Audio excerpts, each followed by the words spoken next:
He assured me it would be just like the 4:30 afternoon lectures at Unseen University. But you're all here. I mean, look outside. It's a beautiful day. The sun is shining. The bars are open. Do you know nothing about being students? I have made the hazardous journey today to join you in your round world. A journey not without its incidents. Instances. Or incidents.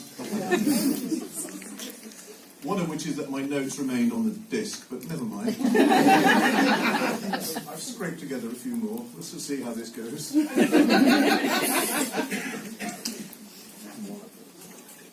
It's called a bluff. Have you not? She's awfully upset that I lost my notes.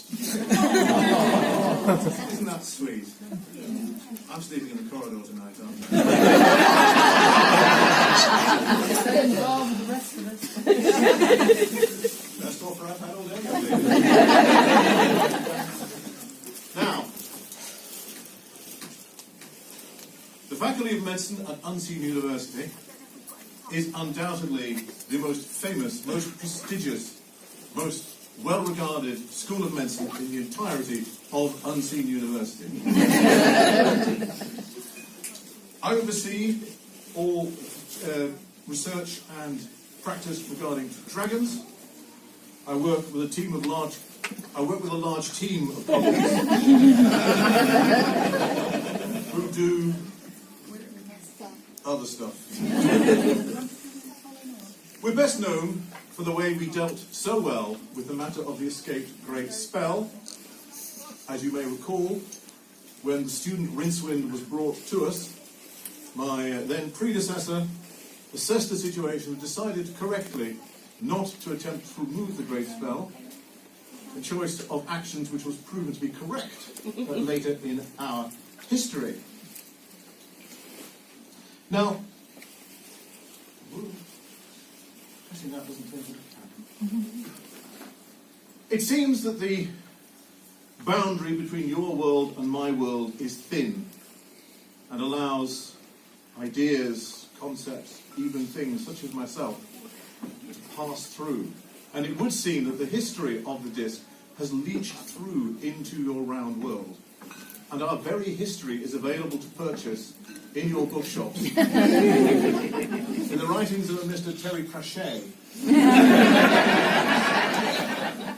who unaccountably has decided to reduce the entire history of the Faculty of Medicine to one sentence.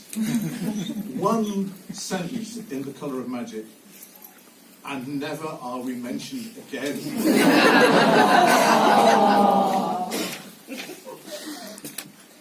Even though the actions of the Light Fantastic show what a great decision my predecessor made in leaving the Great Spell where it was.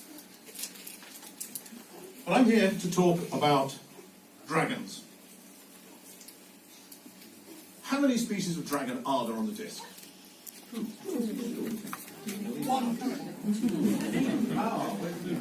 Two is the common answer. But it's so often the case, the common answer may not be the correct answer. Most people would say Draconobilis, the noble dragon, and Draco vulgaris, the common dragon or swamp dragon, are two different species. But if they are, as you so correctly point out, young individual,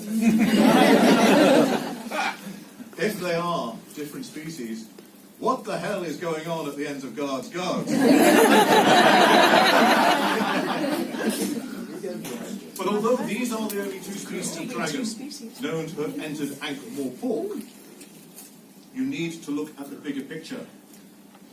And across the disc, and even in your own round world, we find evidence of many other types of dragons.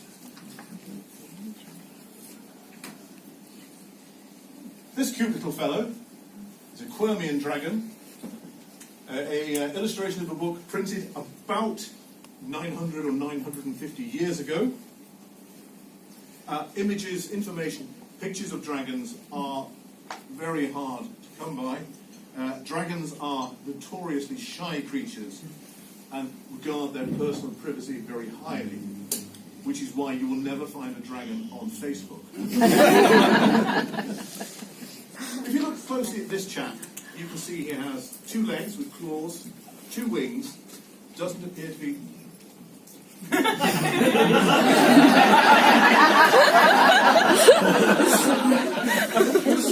It happens to the best of I'll us. stand up again.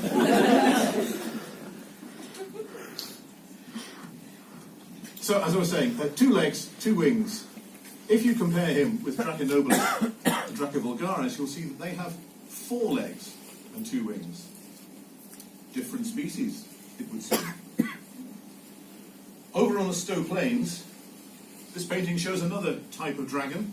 This painting is considerably more recent, it's about 200 years old, and hence was painted long after the last dragon had been seen in those areas. So this painter was obviously having to improvise to some extent.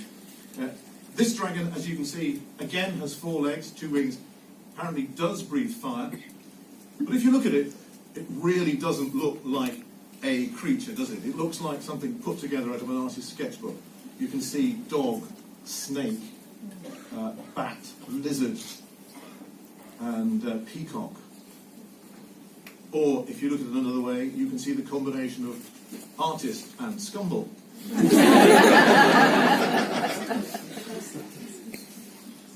Nearer to home, ooh, wrong button. Nearer to home,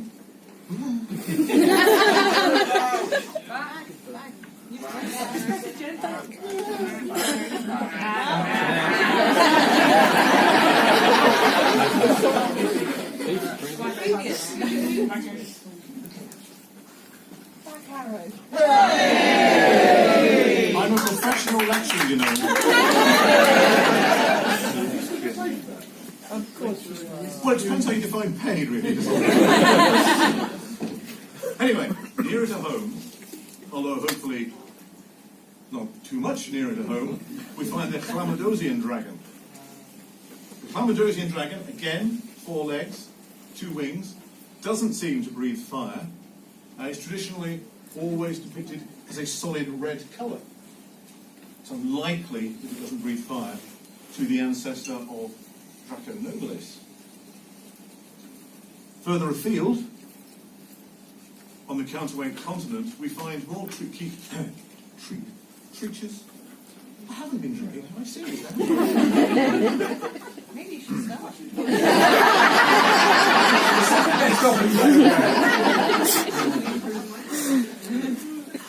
Creatures they call dragons. The lovely drawing on the left comes from the Agatean Empire. The one on the right comes from, we're not sure exactly where, it is somewhere between the Agatean Empire and Forex, it's slightly turnwise. I think it's Saki rather than Bangwang Duck, but I don't know for sure. These creatures, very similar, long, sinuous creatures, no apparent wings, 4 limbs. If you look, the picture on the left, the dragon has 4 claws in each foot, and that is consistent with all pictures of Agatean dragons.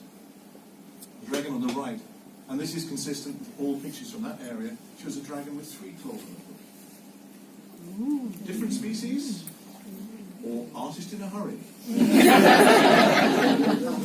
One does not hang around dragons lightly. And again, note that fire breathing is not depicted.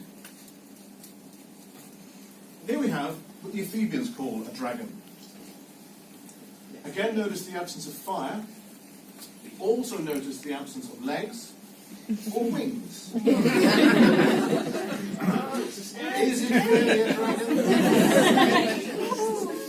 As is so often the answer to such complicated questions, the matter is one of opinion. To a natural philosopher such as myself, the creature would appear to be a simple snake. To the Ethiopian Board of Culture and Tourism, that view is erroneous.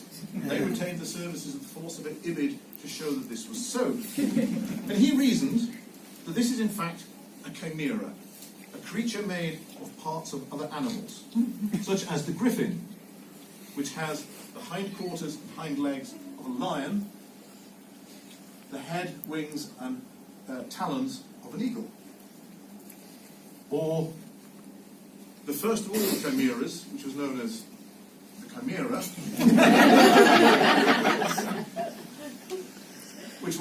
which has the body of a lion, the head of a goat coming out of its back, and its tail ends in the head of a snake. And in some legends, incidentally, the chimera was said to breathe fire. So possibly we're looking at something related to our dragons here. So Ibid argued that their dragon is a chimera. It's a it's a chimera made of the head of a snake.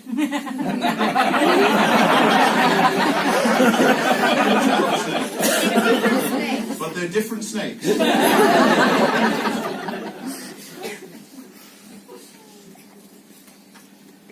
Just across the seas from Ephebe in Latakia, we find the Latatian dragon. The carvings on the left are about 2,000 years old, and again show a creature with a long neck, 4 legs, no wings, but breathing fire. On the right, the painting, which is only about 200 years old, we see a dragon which looks much more like our modern view of a dragon. It has wings, it breathes fire, it has a snake-like tail. But this picture was painted 200 years ago, and I strongly suspect this artist never saw a real dragon in life, if you ask me. But the word appears to be on a skateboard. When I put this slide up, there was a bit of a in the audience, but I assure you, this is art. There's no The lefty uppy area. There is no urn. You are quite right. There are no cherubs. But if you look, this picture is called the Chariot of Ceres, or the Chariot of Epidis on the disc. And if you look, the artist has very cunningly rendered the chariot as a very short plinth.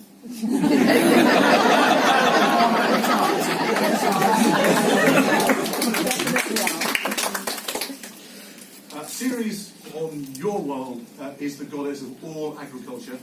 Epidis on the disc world is the goddess specifically of potatoes. And it is felt but not known that it is the worship of Epidis that gives rise to the saying, everything will be all right as long as you have your potatoes.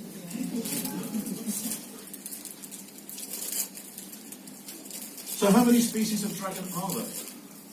We've seen all these types, different forms.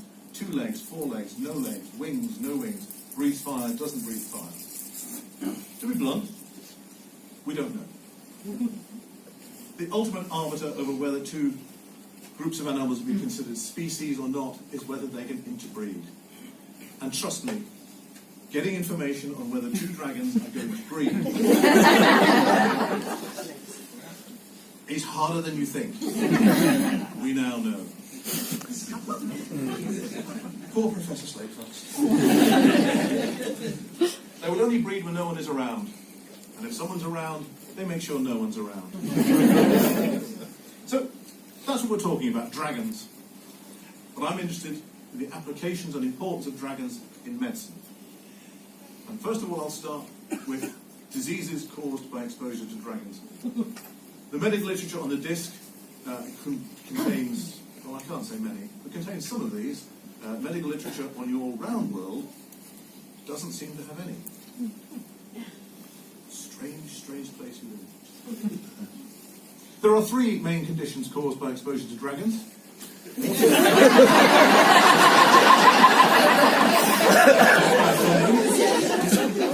Mortis dentua, biting, and mortis mismar, death by shredding of the claws. Now, you can see the major problem here already. It is extremely difficult to justify to the Arch-Chancellor the funding for an entire department on dragon medicine if we only have 3 conditions and they all kill the patient. But after years of patient research, I have been able to expand this list. As part of my doctoral thesis, I was able to add to the list by splitting mortis dentua into mortis dentua intactum, where the patient is and mortis dentua bisectum, where he is bitten into handy bite-sized chunks. Mortuus mensuratum remains unchanged, but I was also able to develop a whole new syndrome in which the patient is flamed, bitten, and I'm terming this mortuus doma plana, or full house.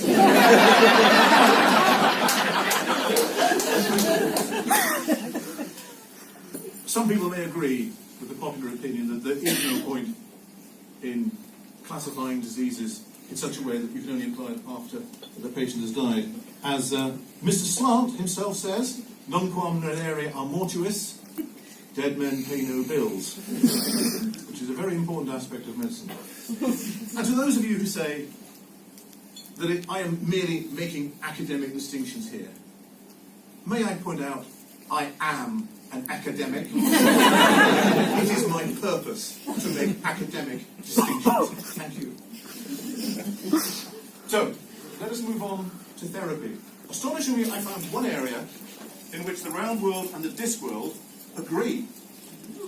We have the same therapy, although admittedly, we've tried it with dragons, you've tried it with other animals, due to the somewhat chronic shortage of dragons you have. So, when I came to the round world, I was delighted to discover this, and spent a lot of time looking into it. Many of your colleges have taken to providing stress animals to help your students cope with the stresses of studying, taking exams, finding the right t-shirt in the shops, all these things. And we have tried this with swamp dragons. You and I, or your world and my world, have encountered the same problem. The poor animal gets stressed out and has to be taken off the programme. Now, it's bad enough when you've got a Jack Russell Terrier that's a bit overstressed. When you do it with swamp dragons, it's a bit different.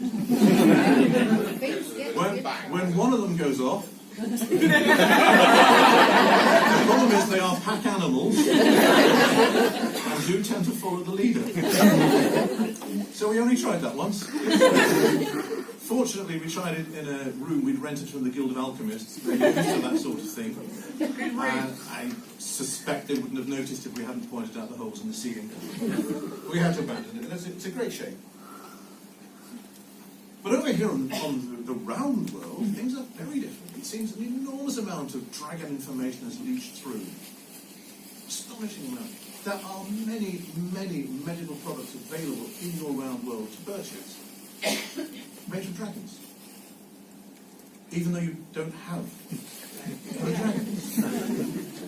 I suppose that would be the advantage of magic, if you had that, which you don't either.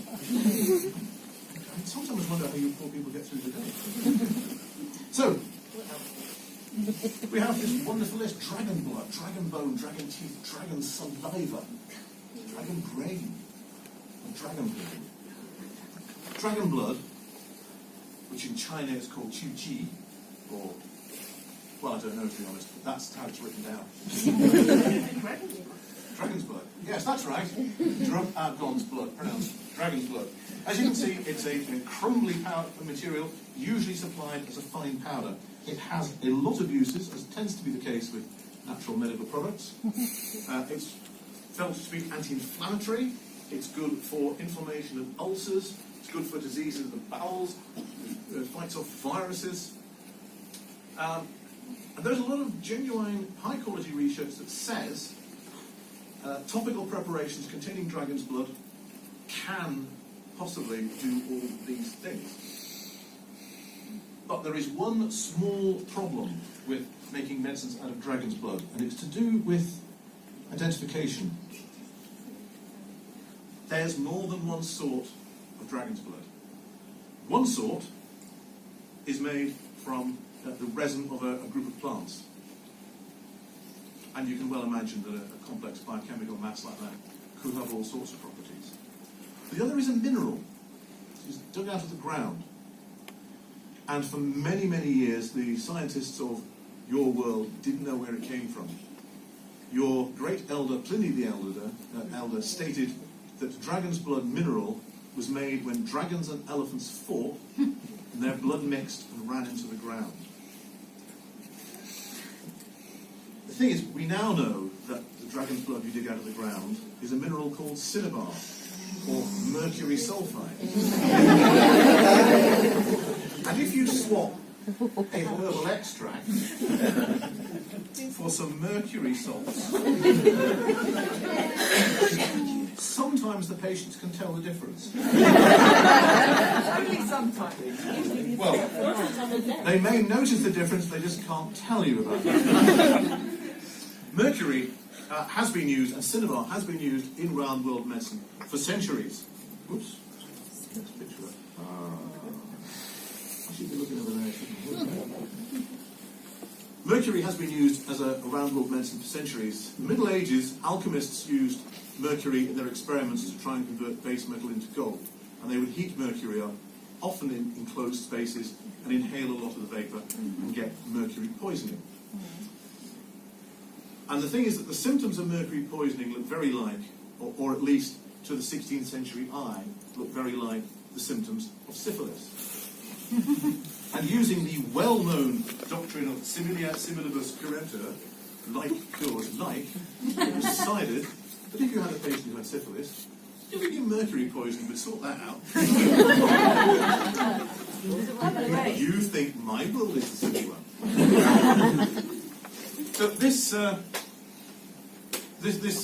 illustration here shows one of the ways of doing it. They would prescribe mercury in all forms, but this is a mercury cabinet, which is a little bit like a steam bath, a Turkish bath cabinet, in which you pop the patient into it.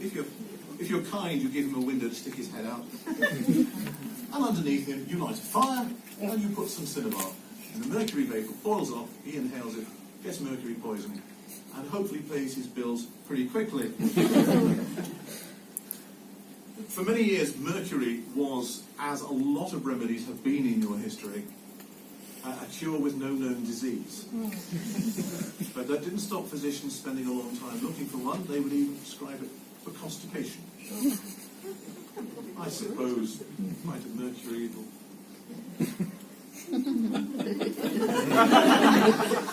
It's got to have some effect, isn't it? Don't feel too superior that your modern world has got rid of such nonsense until as late as the 1950s, and looking at some people in the audience now, you're thinking, no, the 1950s. That's not ancient history.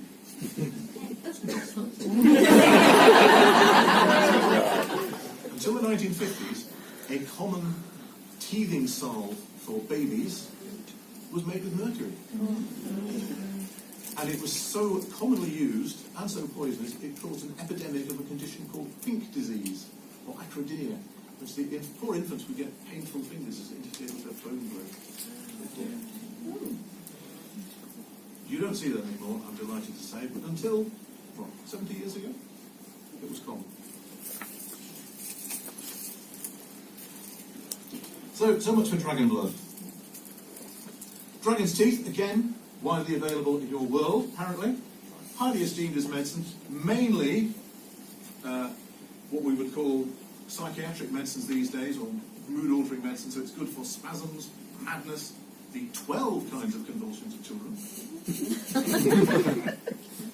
I don't know, but I'm thinking of about 4. But 12 sorts. Appeases unrest of the heart and calms the soul. Various authors say that dragon's teeth are good for various things, but all agree they're very good for liver disease. So I was delighted to find a supplier of dragon teeth in your round world. And on his, what are they called, websites, he says that his grandmother, Grandma Solomon, first of all said that the dragons will return, and as we know they have. And he's also said that when they do, only those wearing a gift from the Dragon King will be seen as friends.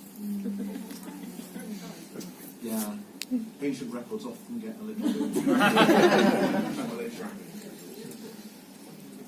And the man himself says that he found an ancient locked trunk in an attic with a note from his grandmother asking anyone in her family to safeguard the teeth and distribute to them those who wish to carry them to protect them from the dragon. So I was intrigued to find what Mr. Sale Must End at Midnight Dibbler wanted as proof of my worthiness. And it turns out I needed to prove my worthiness by answering the difficult question, do you have $18? So I have to say I am perhaps a little doubtful of Mr. Dubler's honesty here. Maybe I'm doing the man a disservice. Have you dealt with him at all? We shall see. We'll see what turns up in the post. This amazing stuff is called dragon spittle or dragon saliva. And you will find it washed up on the shores of any of your larger oceans. We don't find it around the Circle Sea, you don't find it around the Mediterranean, it's the big, deep oceans. Why the ancients who first found this stuff decided to call it dragon saliva, I have no idea whatsoever. Had I been consulted and had to choose a dragon part, I might have gone for dragon bogey, I suppose. But so the ancient people found this on the shore, smelling sweetly. That's the dragon spittle, not the ancient people. And they used it for making perfumes. In Jelly Baby, they burn it to dispel evil miasmas. Around the Stowe Plains, they used it to avert plague. But it's regarded as an essential ingredient in many medicines, particularly for respiratory and sinus infections. Dragon saliva is the Agatean or Chinese name. The rest of the world calls it ambergris. And there we go, on the right you can see some pretty impressive examples of ambergris. It comes in all sorts of colours and all sorts of sizes, up to, I have been told, 80 kilograms in a single piece.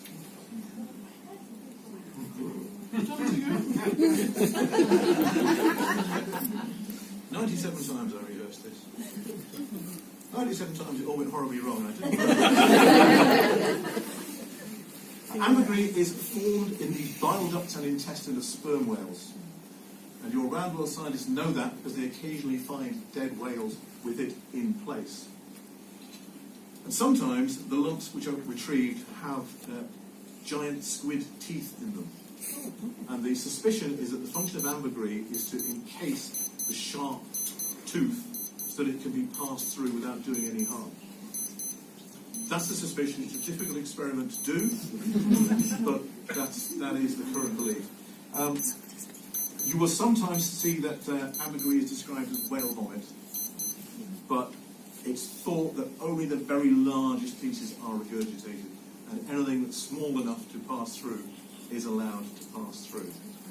So, ladies, come Hogswatch when you are unwrapping the suspiciously small package in the expensive-looking wrapper. You may be wearing the unmistakable aroma of whale shit.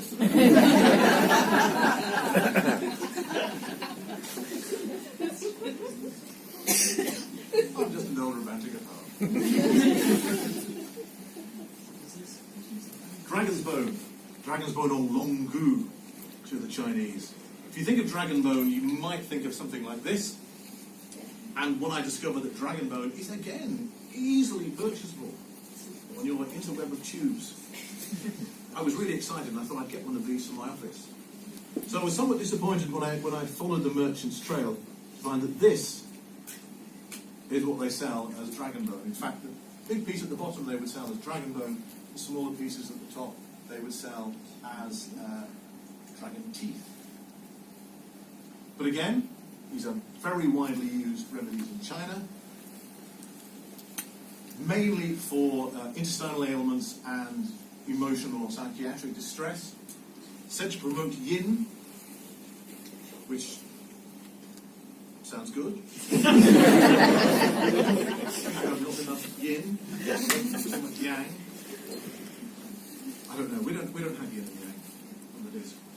I don't know where it came from to get here. You've not been seeing other worlds, have you?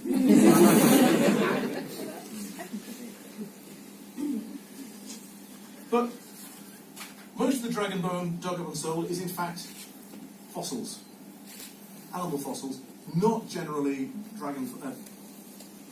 never dragon fossils because you haven't had dragons yet.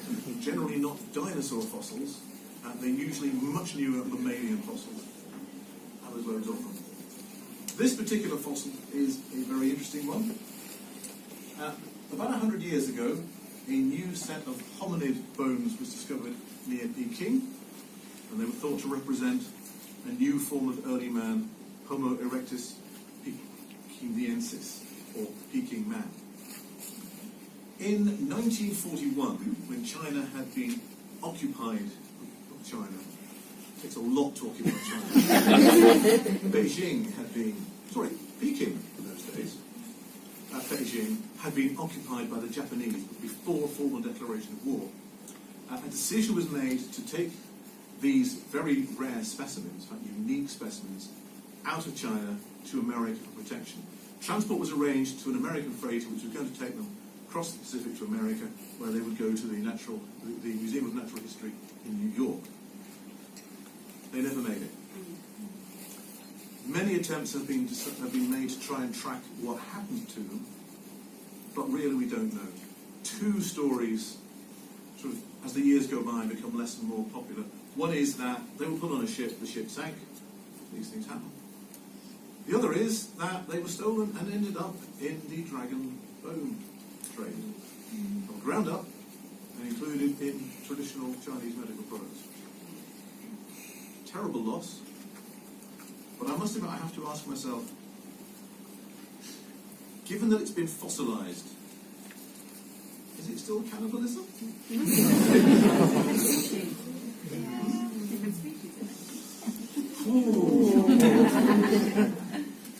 I think we're pretty species tolerant in this convention. You know? We don't. It's not considered polite to accuse somebody of being of a different species, although sometimes it is very tempting.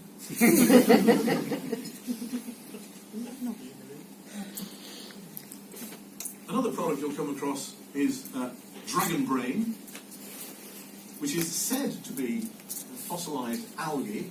However, Emperor Tao Yuanqing said that it was a fat, soft substance and was very good for diarrhea. Curing it or causing it, yes.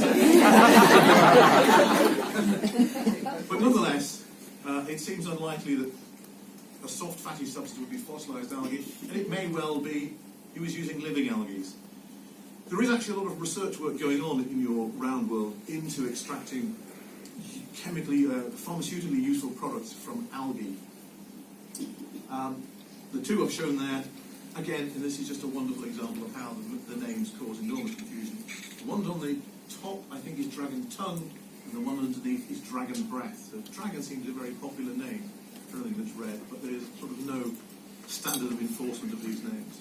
But there are a lot of very interesting uses, very interesting chemicals coming out of algal research. One of the most promising one is a replacement for sildenafil, which is also known as Viagra. I don't know if you know, but while researching